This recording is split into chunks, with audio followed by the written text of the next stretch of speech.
꿈이라고 하는 모티브는 요셉 스토리 전체를 이끌어가는 아주 중요한 역할을 합니다. 요셉이 꿈을 꿨습니다. 그 꿈의 대가로 요셉은 버림을 당했습니다. 그리고 감옥에서 요셉은 높은 지위에 있는 관원장들의 꿈을 해몽해 주었습니다. 그 결과 해석은 맞았지만 자기가 기대했던 일들은 일어나지 않고 잊혀졌습니다.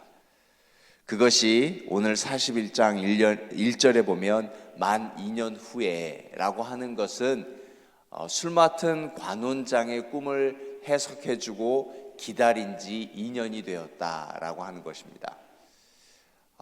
어제나 오늘이나 분명히 이 일에 대한 약속이 있을 거다라는 생각 버리지 못하겠죠.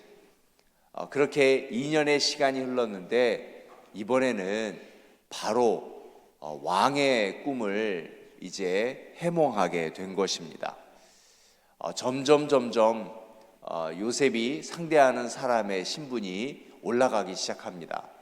친위대장 보디발에서부터 그 높은 관원장, 이제는 가장 높은 왕까지 상대하게 됩니다.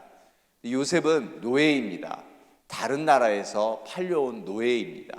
그런데 어찌됐든 간에 하나님이 주신 은사로 말미암아 이제 가장 높은 사람을 상대하게 되었습니다. 그것도 역시 꿈 때문이었습니다. 바로가 꿈을 꾸는데 7 소에 관한 것과 7 이삭에 관한 것입니다. 또 사실 술 맡은 관원장은 그 포도나무에 3가지가 있었습니다. 숫자 3이었습니다. 그리고 이번에는 소, 이삭 모두 7입니다. 당시 고대 근동에는 숫자가 의미하고 상징하는 것이 굉장히 큰 의미가 있었습니다. 그렇기 때문에 오늘 성경 역시도 숫자로 풀어가는 것 같습니다. 7 소가 있었습니다. 뭔가 분명히 이것은 이제 하나님이 주신 것이고 하나님이 바로에게 꿈을 꾸게 한 것이다 라는 의미를 우리에게 주게 한 것입니다. 7 살찐 소가 있었고 나중에 아주 파리한 7 소가 나왔는데 그 7 소가 살찐 소를 잡아먹어 버렸습니다. 꿈에서 깼습니다. 다시 잠을 자는데 이번에는 7 이삭입니다. 건강하고 풍성한 이삭이 처음에 보였다가 또 가늘고 파리한 이삭이 나중에 나오더니 그 가늘고 파리한 이삭이 아주 건강하고 무성한 이삭을 다 먹어버렸습니다. 이 꿈 때문에 번민하게 되었습니다. 그래서 그 꿈을 해석할 자를 온 나라에, 굉장한 강대국 아닙니까? 또 엄청 큰 나라 아닙니까? 모든 현인들을 다 불러 모았고 점술가도 불러 모았지만 딱히 왕의 마음에 흡족하지 않았던 것 같습니다. 그리고 이것은 아닌 것 같았습니다. 그렇게 고민하고 번민하고 있었을 때 왕의 옆에서 늘 왕과 함께 있고 마음을 읽었던 술 맡은 관원장이 자기의 옛날 이야기를 해주는 것입니다. 사실 왕으로부터 버림받아 감옥에 있었을 때 저도 꿈을 꾸었습니다. 이런 꿈을 꾸었는데 요셉이라고 하는 감옥에서 시중들 자가 꿈을 듣더니 바로 해석해 주더이다. 왕은 급했습니다. 그가 누구인지 관계없었습니다.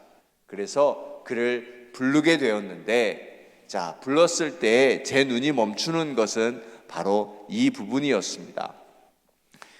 요셉을 부르고 오니까 그 감옥에서 시중 드는 자를 그대로 데려올 수는 없잖아요. 그래서 왕의 신하들이 요셉을 목욕시키고 수염을 깎게 하고 그리고 새 옷을 입힙니다. 창세기가 참 재밌는 부분이 바로 이런 휴머러스한 부분입니다. 자, 요셉이 왜 쫓겨났죠? 발단은 옷 때문입니다.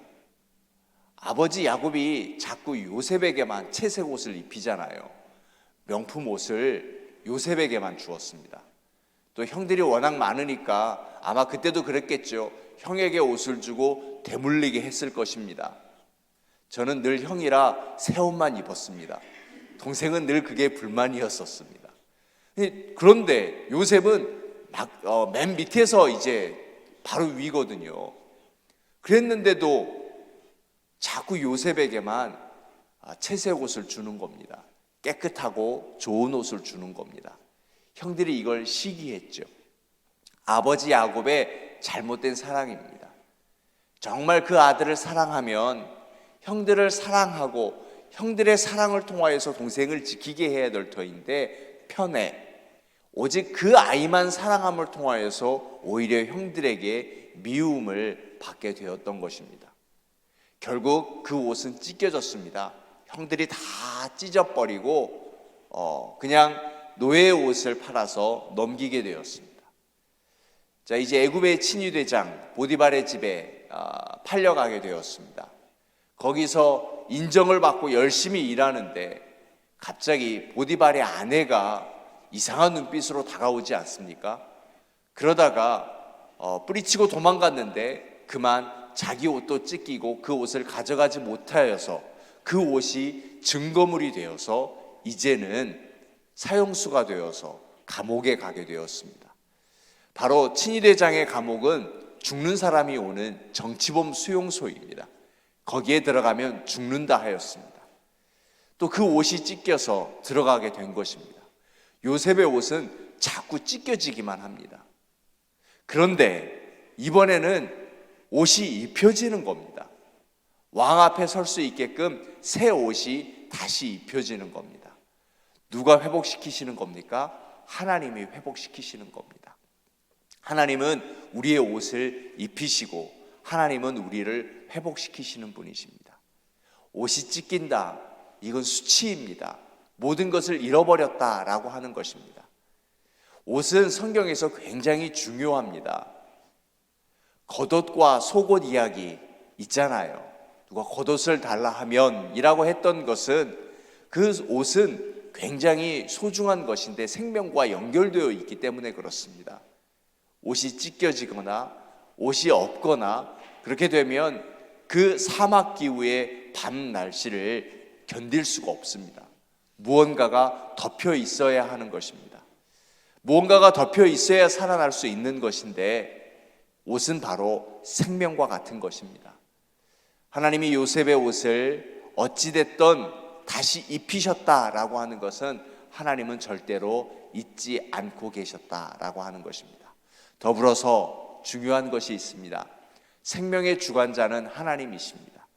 지금 이 옷을 바로가 입히는 것 같은데 아닙니다. 하나님이 바로를 통해서 입혀주시는 것입니다. 하나님이 우리의 옷을 입혀주셨습니다. 우리의 생명의 옷은 하나님이 입혀주신다라고 하는 것입니다. 그러므로 오늘 우리가 해야 될 일은 무엇일까요? 이 생명에 감사함이 있어야 하는 것입니다. 나는 왜 이 옷인가? 나는 왜 이 옷으로 살아야 하는가? 그것이 아니라 이 옷을 주신 하나님께 감사할 때 그 감사함으로 하나님은 계속해서 우리의 옷을 입히시고 다루어 가 주실 줄로 믿습니다.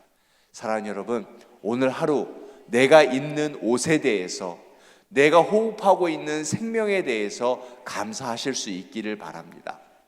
또한 성경은 종종 옷에 관한 것은 영성을 말하는 것입니다. 우리 지난 금요일에 생명의 면류관, 우리의 영성이 살아있어야 한다라고 하는 것입니다. 우리의 영성은 찢길 수도 있습니다.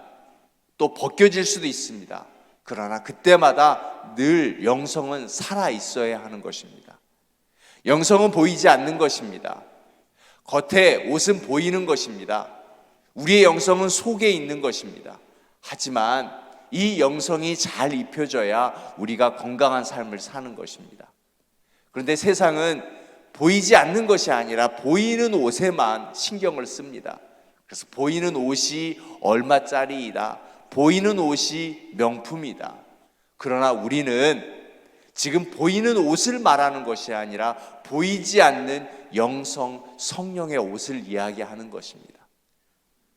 그 보이지 않는 영성을, 옷을 잘 입기 위해서는 우리는 기도로 채워야 하고 말씀으로 채워야 하고 찬송으로 채워야 하는 것입니다. 그래서 찬송의 옷을 주셨네. 찬송가인데 생각 안 하시나 봐요.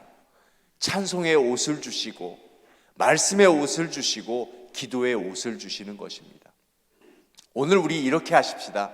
우리가 오늘 이제 말씀 나누고 기도할 때 기도하는 것이 아니라 기도의 옷을 입는 겁니다. 오늘 하루 우리는 찬송의 옷을 입는 겁니다. 오늘 우리가 읽은 말씀을 읽고 잊혀지는 것이 아니라 말씀의 옷을 입는 것입니다. 그래야 우리 영성이 살아나는 것입니다. 그래야 우리의 영성이 지켜지는 것입니다. 그래서 오늘 이 41장 1절부터 16절까지 얻을 수 있는 교훈은 우리는 예배자다. 예배자가 말씀을 나누고 기도하고 찬송하지 않습니까?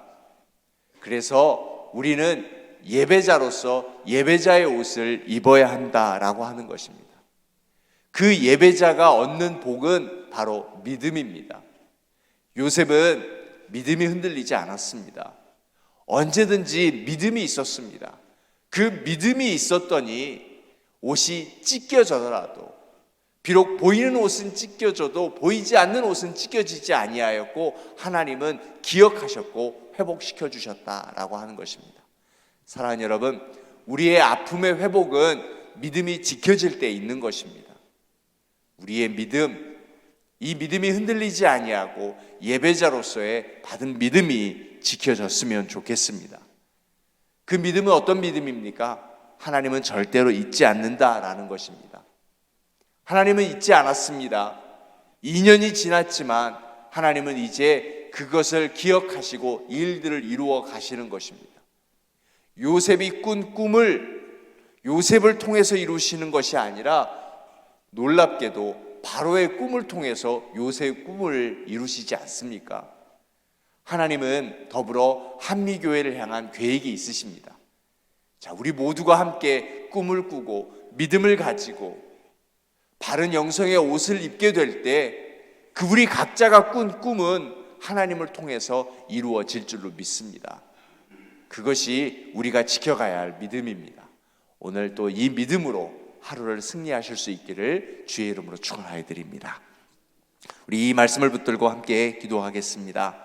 하나님, 보이지 않는 영성의 옷을 입게 하여 주시고 말씀의 옷, 기도의 옷, 찬송의 옷을 입는 저희들 되게 해달라고, 그리고 예배자로 살아가고 믿음이 흔들리지 않게 기도해 주시고요. 우리 웨일즈 선교 기도 없이는 안 됩니다. 우리가 비록 소수이지만 함께 기도할 때 웨일즈 선교가 정말 은혜롭게 잘 다녀올 수 있게 될 것입니다. 오늘 저녁에는 금요 예배가 있습니다. 위에서 기도해 주시기 바랍니다. 통성으로 기도합니다.